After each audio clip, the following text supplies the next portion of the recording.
Shalom aux frères et sœurs en Christ.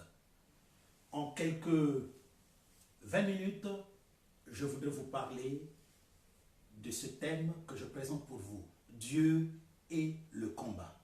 En d'autres termes, je voudrais vous signifier s'il est possible, s'il est doctrinal, s'il est biblique, qu'un homme de Dieu, du genre le prophète Akamon, puisse s'investir en matière socio-économico-politique de son pays. Dieu et le combat. Je voudrais vous faire un rappel. Et c'est juste à propos de ce livre intitulé « Le manifeste de la prière pour le Congo ».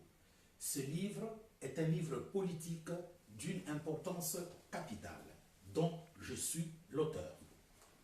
Je voudrais aussi vous présenter cet ouvrage intitulé « Courrier d'un indigent africain aux parlementaires internationaux », livre que j'ai présenté, entre autres, au président Barack Obama, au président François Hollande, au président Denis Sassou Nguesso, mais livre que j'ai aussi présenté au président des parlements de G7 plus la Russie, des présidents des parlements du G20, mais aussi livre que j'ai présenté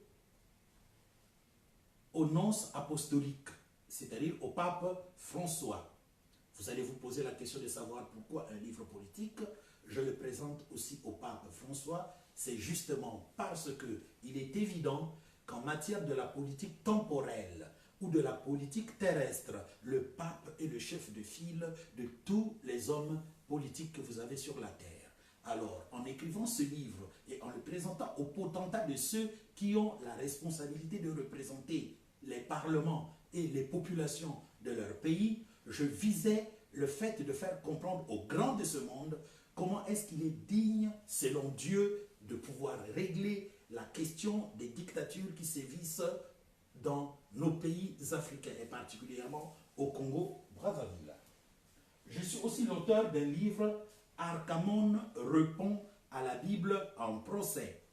Dans ce livre, je me suis porté garant de pouvoir faire un droit de réponse contre Doumi Fakoli, l'auteur du livre intitulé « La Bible en procès », une petite brochure de près de 70 pages espacées qui contient en réalité le un quart de ce qu'il y a dans ce livre. Et donc c'est à propos de ce sujet que je voudrais parler aux panafricains qui pensent que nous, qui marchons avec l'évangile, nous n'avons pas notre place dans le combat de la libération de l'Afrique, dans le combat de la libération sociopolitique du Congo-Brazzaville par exemple. Et là, je suis en train de faire la démonstration la plus saillante que depuis 2000 ou 2005, que les combattants congolais se battent pour le renversement de la dictature au Congo, les choses n'ont avancé d'aucun cas. Mais parce que des hommes de Dieu comme le frère Akamon se sont mis dans le combat, les choses vont avancer à une vitesse exponentielle. Je vais vous dire la vérité, le livre intitulé « Courrier d'un indigent africain aux parlementaires internationaux » a été publié en 2016 et le remous qu'il y a à propos de la fin des dictatures en Afrique en 2 ans est extraordinaire. Et vous allez vous rendre compte que c'est par la main de Dieu que nous allons donner l'exemple au monde entier du renversement d'un pouvoir dictatorial par rapport à la non-violence. La vraie politique que mènent ceux qui marchent avec la parole de Dieu, c'est la non-violence. Et donc, dans cette non-violence, nous avons beaucoup plus de puissance pour renverser les dictatures, parce que ce que craignent les dictatures, c'est le contraire d'une autocratie, c'est le contraire d'une médiocratie, c'est le contraire de la gabégie, c'est le contraire du despotisme. Et le contraire du despotisme, c'est la pratique du bien, c'est l'annonce du bien, la vie du bien. Et sur cette terre, il n'existe pas un seul livre qui soit connu mondialement, universellement, qui parle véritablement de la différence entre le bien et le mal et qui conseille à pratiquer le bien Il n'existe pas un livre qui puisse surpasser la Bible. Le livre des livres, le livre le plus vendu, le best-seller extraordinaire, le multi-best-seller avec une parole qui maintenant même est en train de vous toucher parce que vous êtes en train de vous rendre compte que toutes les personnes qui essaient de déclarer que la Bible est trafiquée, toutes les personnes qui essaient de discréditer la Bible, nous leur permettons de faire ce qu'ils veulent faire avec la Bible. Mais la Bible demeure toute puissante, même dans leur cœur. Après qu'ils aient envoyé des SMS, après qu'ils aient mis des propos sur Facebook, sur Twitter et autres réseaux sociaux, après ils réfléchissent, ils disent, je suis en train de faire cela, pour cela, mais je crains Dieu. Et ils en appellent ainsi à ce que le Seigneur puisse l'aider. Dieu et le combat. Est-ce incompatible? Non. Dieu et le combat politique est une continuité de l'ordre de rétablir la paix sur la terre. Jésus-Christ est arrivé sur la terre après une période de près de 1500 ans au cours de laquelle il a travaillé avec le royaume théocratique israélite. Un royaume avec un roi oint par Dieu qui avait toujours à ses côtés un prophète oint par Dieu pour conduire le peuple d'après la parole de Dieu et que le peuple réussisse dans les combats militaires, dans les combats politiques, dans l'épanouissement socio-économique d'Israël. Mais lorsque le Seigneur a établi l'Église, l'Église n'est pas un royaume. L'Église a été tirée du monde pour prendre des gens du monde qui reçoivent le message de l'Évangile et qui marchent avec le message de l'Évangile, c'est-à-dire avec le message du Seigneur Jésus-Christ. Alors, à partir de ce moment, Dieu est-il absent de l'arène politique? Non. Dieu est présent de l'arène politique de n'importe quelle nation dans laquelle est établie une église. C'est pourquoi Romains, chapitre 13, verset 1 à 7, déclare que toute autorité vient de Dieu. Mais il est question de quelle autorité qui vient de Dieu? C'est ça le problème. Posez-vous la question, posez-la moi, je l'ai anticipé. Je vous apporte la réponse. Quand il est écrit dans Romains, chapitre 13, 1 à 7, que toute autorité vient de Dieu, il n'est pas question de l'autorité politique. Parce que l'autorité politique, tant qu'elle s'exerce selon les principes de ce monde, est fustigée de la Genèse à l'Apocalypse. Et le texte le plus frappant qui concerne la période actuelle en rapport avec la politique mondiale qui est toujours dictatoriale, c'est le texte d'Apocalypse 17 et Apocalypse 18. Apocalypse 17 nous présente la prostituée, la fausse église, la fausse religion, la fausse spiritualité, le faux culte. Apocalypse 18 nous présente le copinage entre Babylone la grande religieuse et Babylone la grande politique. Et Dieu a promis la destruction de l'un tout comme de l'autre. Ce qui revient à dire que dans la politique humaine telle que menée par les principes humains, avec l'occultisme, l'obscurantisme, avec la philosophie, Dieu détruira tout cela. Mais Dieu participe dans chaque nation où est établie une église à la vie politique au travers de la justice. Parce que la justice qui domine sur cette terre tout entière est une justice tirée de la loi de Moïse. Quelle que soit la nation, et quelle que soit l'obédience religieuse, spirituelle, ecclésiale, cultuelle, philosophique de cette nation, la loi de Moïse a toujours été au centre de la justice sur la terre tout entière.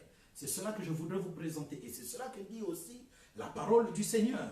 La parole de Dieu dit, c'est pour cela que vous payez l'impôt, car le magistrat est un ministre de Dieu et il sera favorable à vous tant que vous pratiquez le bien, il sera défavorable à vous tant que vous pratiquez le mal.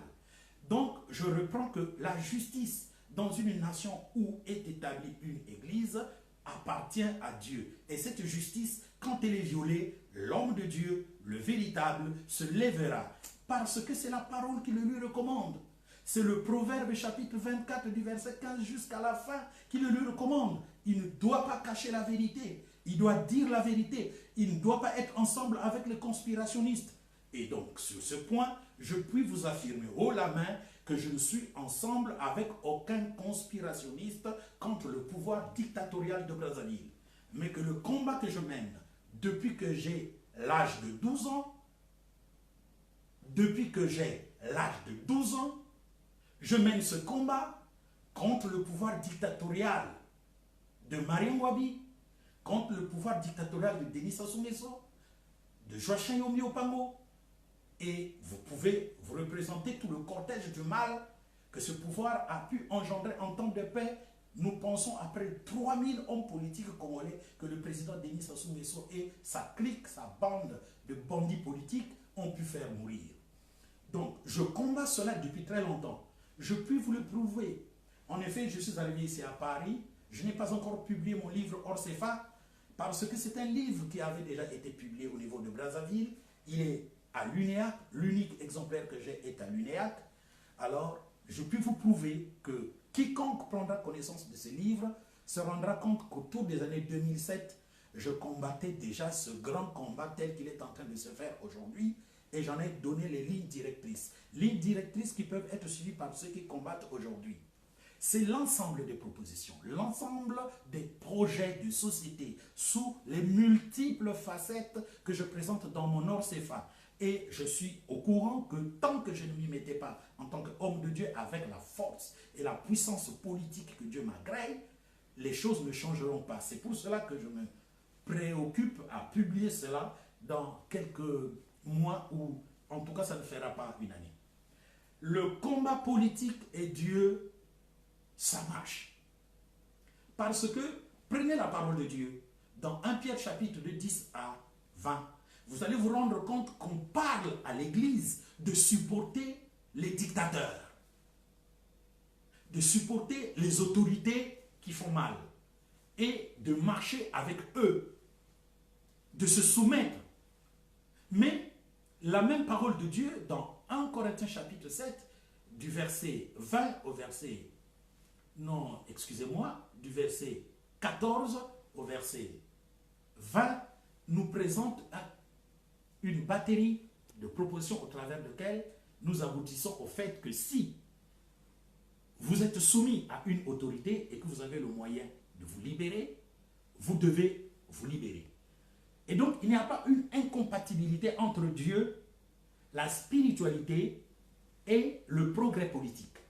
C'est pour cela que je puis vous affirmer, à vous combattants et combattantes du Congo-Brazzaville, qui êtes en train de combattre ce combat aujourd'hui, vous avez besoin de moi, vous avez besoin de nous, les hommes de Dieu, les hommes d'église, parce que nous avons à vous apporter quelque chose d'une valeur inestimable, la victoire. La victoire au travers de quoi? Au travers de votre apaisement politique. On ne fait pas la politique en injuriant. On ne fait pas la politique en criant son aveu de faiblesse. On fait la politique avec des propositions. On tient ferme sur ces propositions.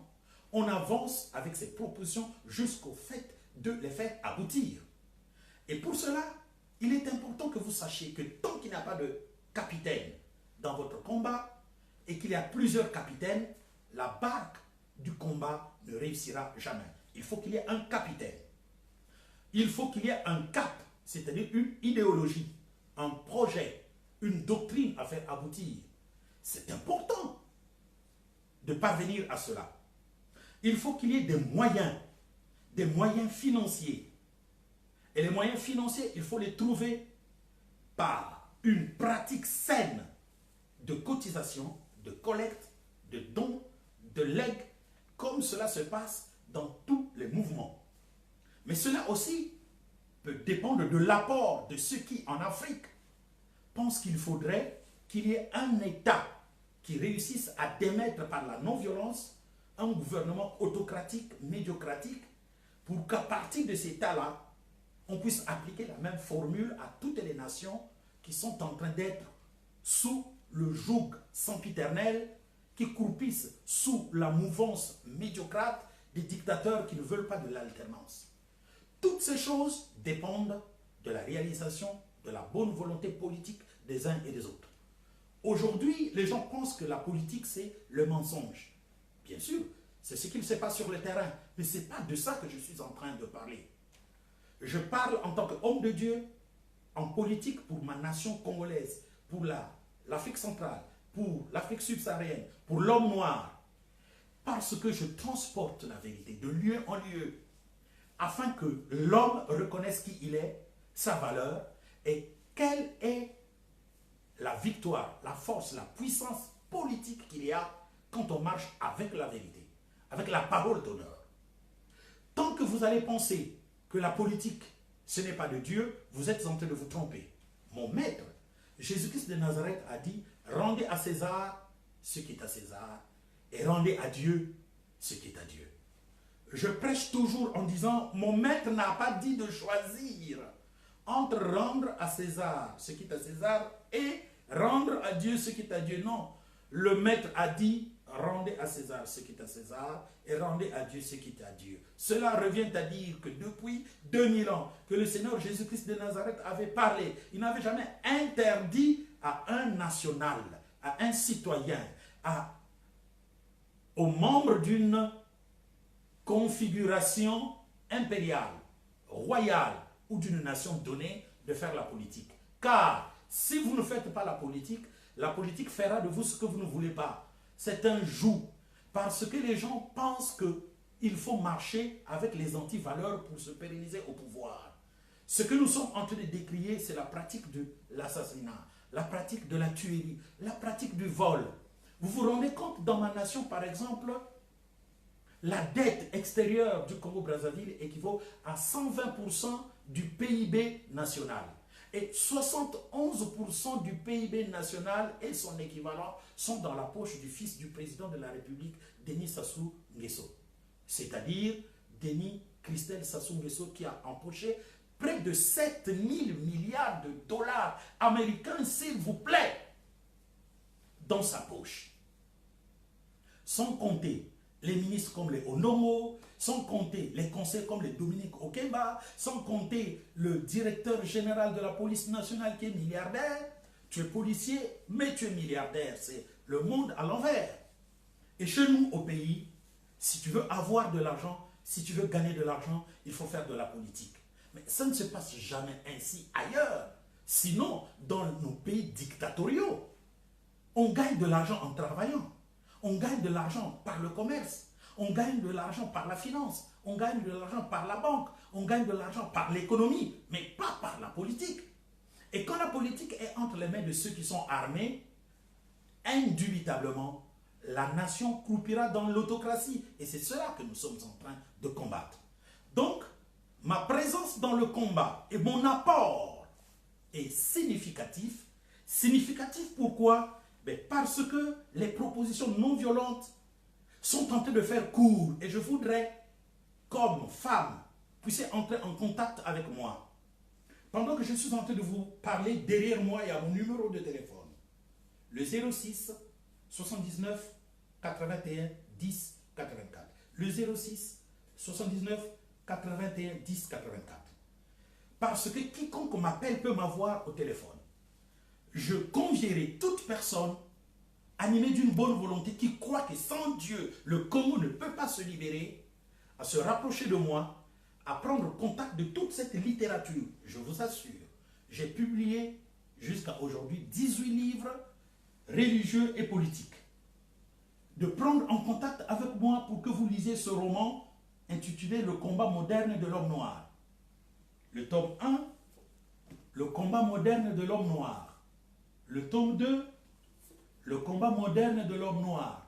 Le tome 3, Le combat moderne de l'homme noir. Le tome 4.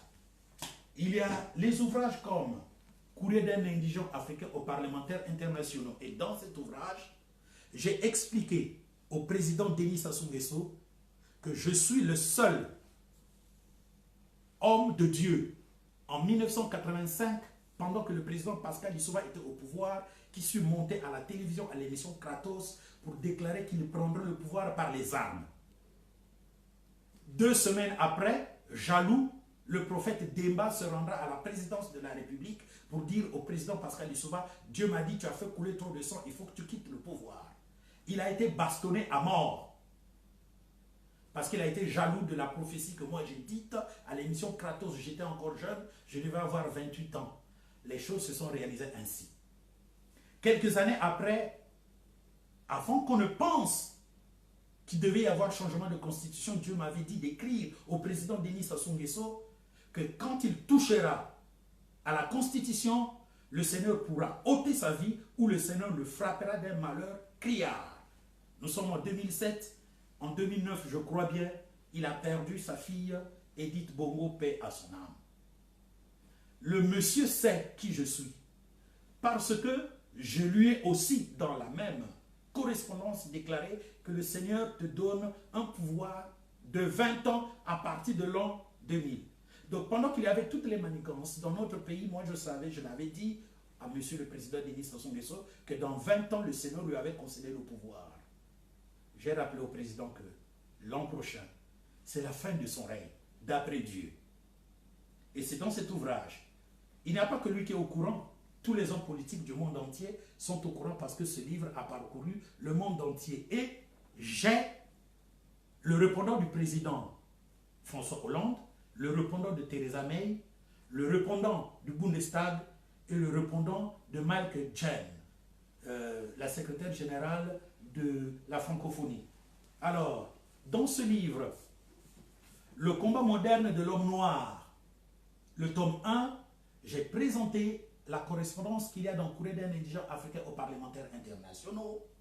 J'ai présenté les réponses du Bundestag, de l'angle du Royaume-Uni, de la France, de l'OIF dedans. J'ai présenté aussi la correspondance que j'ai faite à Emmanuel Macron lorsque je lui ai envoyé 7 ouvrages qui peuvent régler les grandes questions politiques du monde entier. Et je puis vous dire que je suis fier d'avoir fait ce travail parce que la politique que la France est en train de mener va dans ce sens. Bravo, monsieur Emmanuel Macron. Vous trouverez que j'ai publié le livre comme adresse.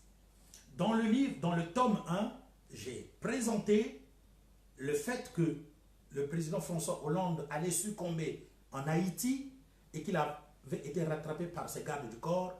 J'ai signifié que c'était un signe qui démontrait qu'il ne prendrait plus un second mandat. Je vous dis la vérité, c'est écrit en page 77 jusqu'à la page 94 de adresse, tome 1, abattre la dictature, redresser l'État et sauver Sassou II de l'extinction. En ce moment-là, nous n'étions pas encore aux événements de 2016, au travers desquels événements Sassou a fait le coup de force pour aller à la transition après avoir bradé une bonne partie de notre argent à la COP 21 pour que le président François Hollande lui donne le soin d'aller faire son référendum. Et dans des ouvrages comme Le combat moderne de l'homme noir, à mon général Intel, je suis en train de lancer un cri politique. Il est inadmissible que dans le cas du Congo-Brazzaville, par exemple, le président Denis Sassou Nguesso, sachant qu'il va perdre son pouvoir, vient donner de l'argent à la COP 21 et François Hollande lui donne le conseil qu'il légitime son référendum, conséquemment sa nouvelle constitution, et qu'il fasse un coup de force et se présente au pouvoir. Et les conséquences, c'est toutes les personnes qui sont en train de subir cela. Mais moi je dis, dans quel monde nous sommes?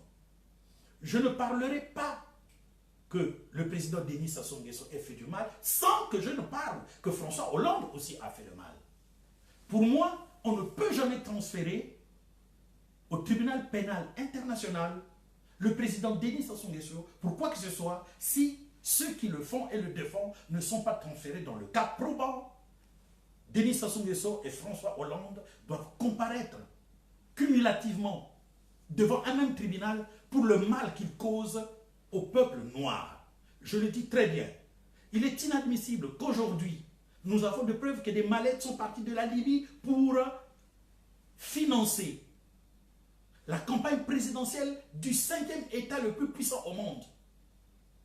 Et que le monde entier sache que c'est par Nicolas Sarkozy et les services secrets français que Kadhafi, qui avait été arrêté, a été lâchement abattu. Le monsieur a été arrêté, pourquoi on ne l'a pas fait comparaître? Nous avons toutes ces preuves-là, mais Kadhafi est mort et la Libye est en train de subir autant de morts.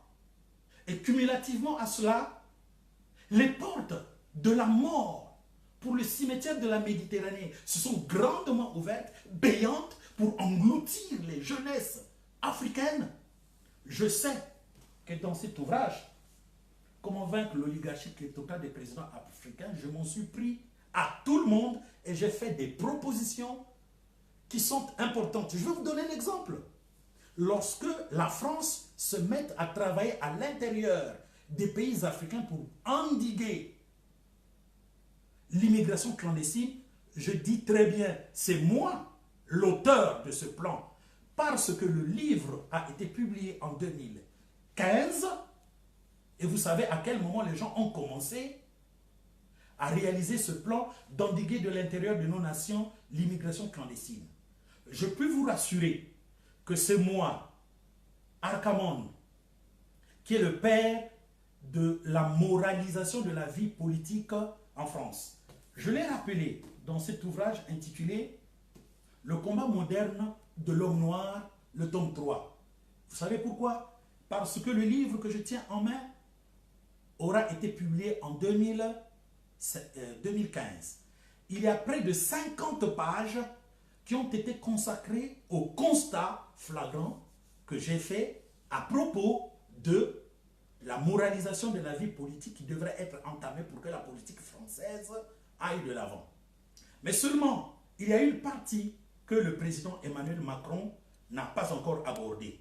J'ai bien dit dans ce livre, Monsieur Emmanuel Macron, je suis le père de la moralisation de la vie politique en France parce que c'est moi qui ai écrit cela ayant fait ce constat-là.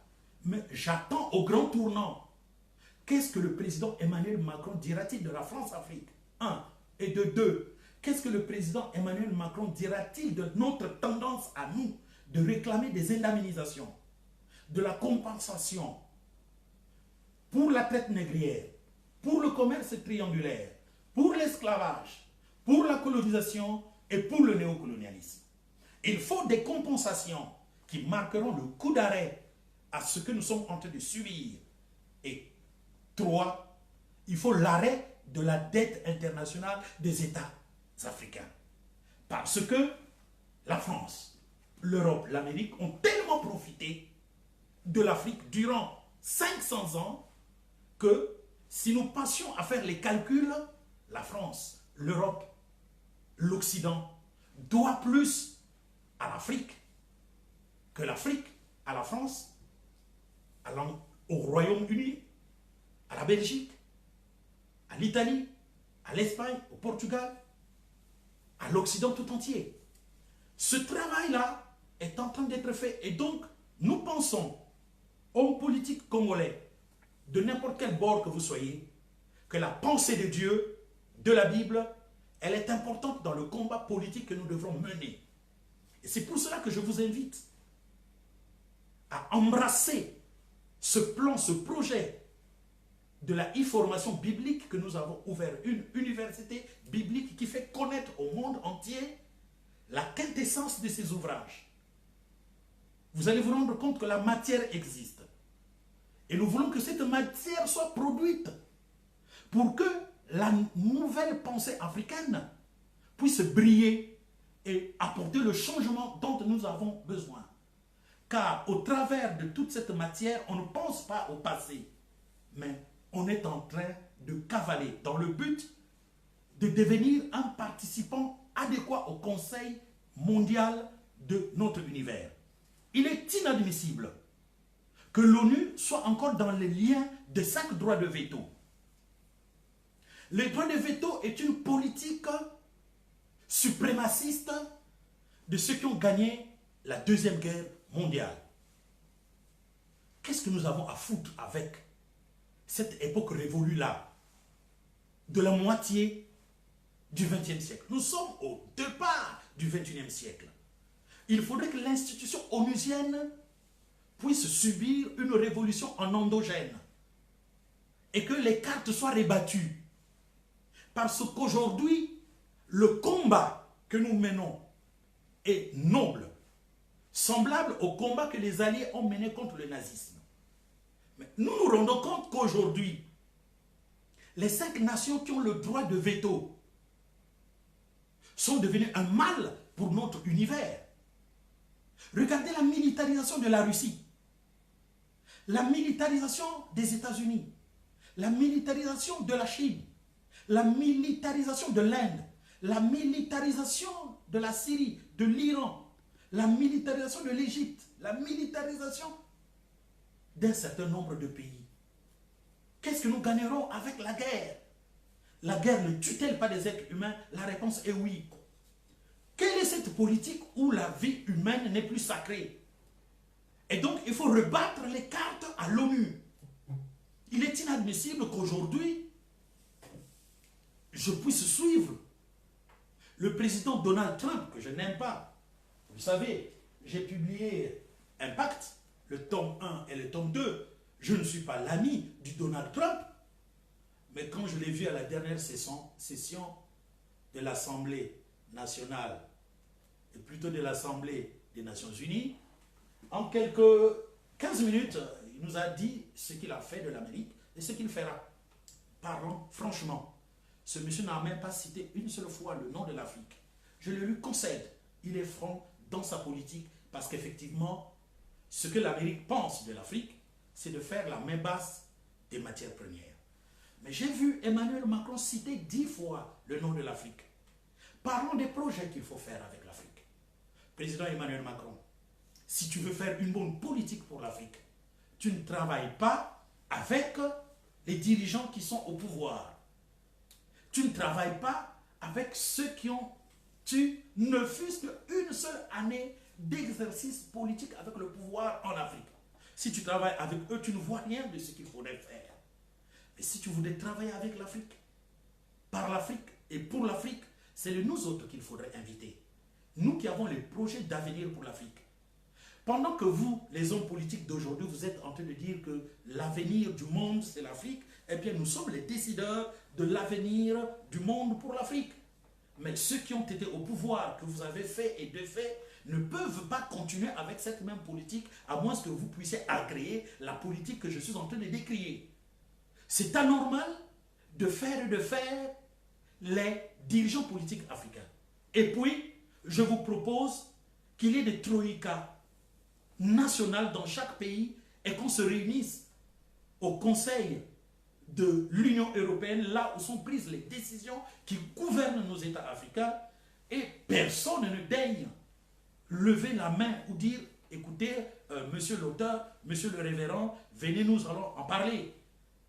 Il est temps que nous puissions entrer dans l'arène des grands, parce que l'Afrique ne vous appartient pas.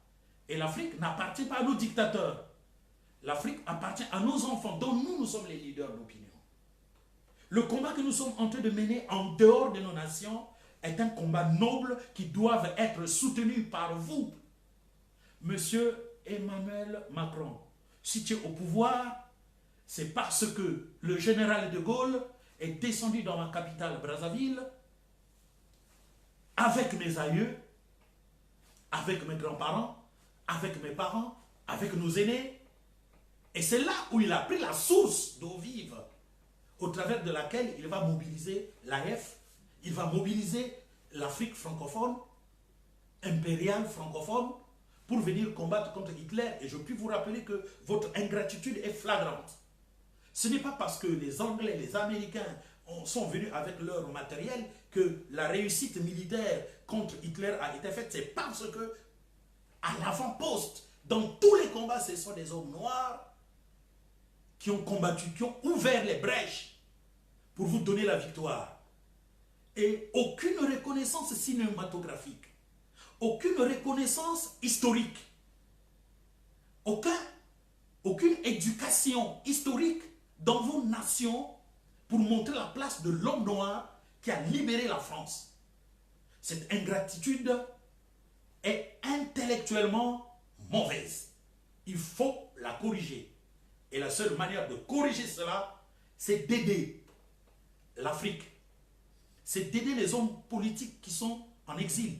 C'est d'aider la vie politique dans nos diasporas. C'est d'aider la vie associative dans nos diasporas. C'est d'aider en ce que nous puissions renverser les dictatures et entamer une nouvelle ère socio-économico-politique, diplomatique avec la France, avec les anciennes colonies. Parce que je peux vous dire clairement que ce que la France a fait dans le précaré France-africain, ce que le Royaume-Uni fait avec le Commonwealth et consort, ce n'est pas la Chine qui viendra faire le contraire. Quand la Chine prend 53 milliards et les déverse en Afrique, ce n'est pas de l'argent donné, c'est de l'argent prêté. Il y a des taux de remboursement. Le plan Marshall, ce n'était pas cela. Quand l'Europe a été détruite par la guerre, les États-Unis et le Brésil ont volé au secours à l'Europe. Aujourd'hui, par votre politique impérialiste, la politique de la mondialisation, l'Afrique est détruite.